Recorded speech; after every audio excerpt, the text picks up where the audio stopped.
آج کی اس کانفرنس میں رونق افروز ہیں صدر ہمدرد فاؤنڈیشن اور قومی صدر ہمدرد نونہال اسمبلی محترمہ سعدیہ راشد صاحبہ، جن کی موجودگی ہم نونہالوں کے لیے ہمیشہ حوصلہ افزائی کا باعث ہوتی ہے۔ ہماری آج کی تقریب کی مہمان خصوصی ہیں محترمہ مہتاب اکبر راشدی صاحبہ۔ آپ معروف ٹیلی ویژن میزبان اور اینکر، سرکاری اہلکار، سیاستدان، ماہر تعلیم اور انسانی حقوق کی علم بردار ہیں۔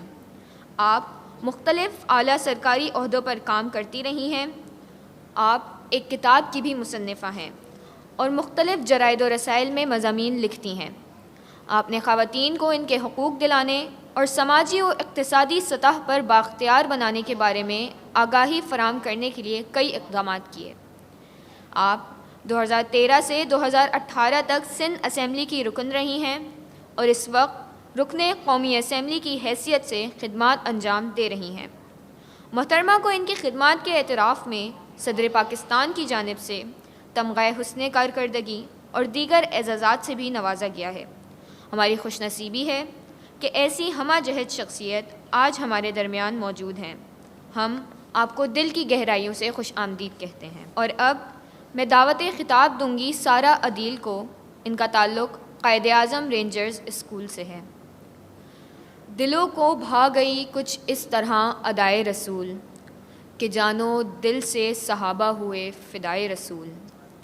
دل و نگاہ کی دنیا پہ ایسے چھائے رسول، کہ کائنات کی ہر شے میں جگمگائے رسول۔ بسم اللہ الرحمن الرحیم۔ منافق کی 3 نشانیاں ہیں۔ جب وہ بات کرے تو وہ جھوٹ بولے، جب وہ وعدہ کرے تو وعدہ خلافی کرے، اور جب اس کے پاس کوئی امانت رکھوائی جائے تو وہ امانت میں خیانت کرے۔ اس حدیث مبارکہ سے یہ بات واضح ہو جاتی ہے کہ جس شخص میں صدق و امانت نہیں، وہ شخص ایک منافق ہے، کیونکہ صدق وہ صفت ہے جو انسان کو بلندی تک پہنچا دیتی ہے، اور امین وہ خوبی جو عزت و وقار میں اضافہ کرتی ہے۔ جب صدق و امانت اور صادق و امین جیسی صفات اعلیٰ کا ذکر ہو تو دل میں ایک ہی خیال آتا ہے، دماغ میں ایک ہی سوچ جنم لیتی ہے، اور پھر لب بھی بے اختیار ہو کر بول اٹھتے ہیں کہ امین کائنات ہیں، صادق بھی ہیں نبی، انہی کی سیرت طیبہ میں ہے کامل زندگی۔